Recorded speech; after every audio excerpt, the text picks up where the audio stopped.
Güzel gel beri gel beri, gir gönüle nazar eyle. Görür göz işitir kulak, söyler dile nazar eyle. Nazar eyle nazar eyle, adulardan hezar eyle. Gel gir gönlümün şehrine, aç dükkanı pazar eyle.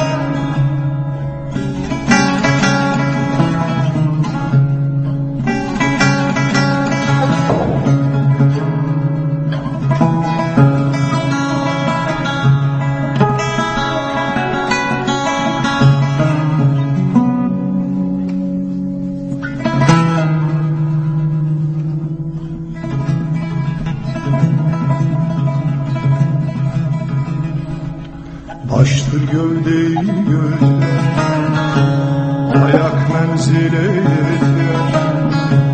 Türlü marifet bitirer, İlki ele nazar eyle.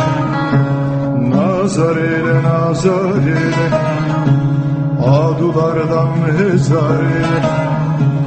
Gel gir gönlümün şehrine, aç dükkanı pazar eyle.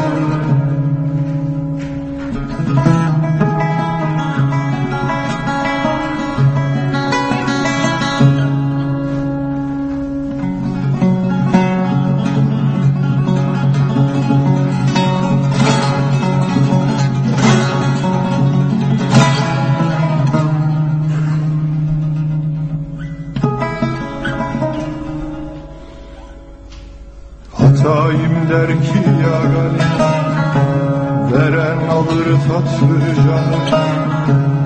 Evvel kendi kendin tanır, sonra ele nazar eyle.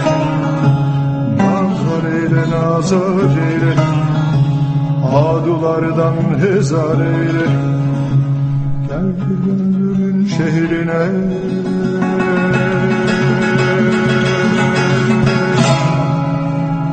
aç dükkan pazar eyle.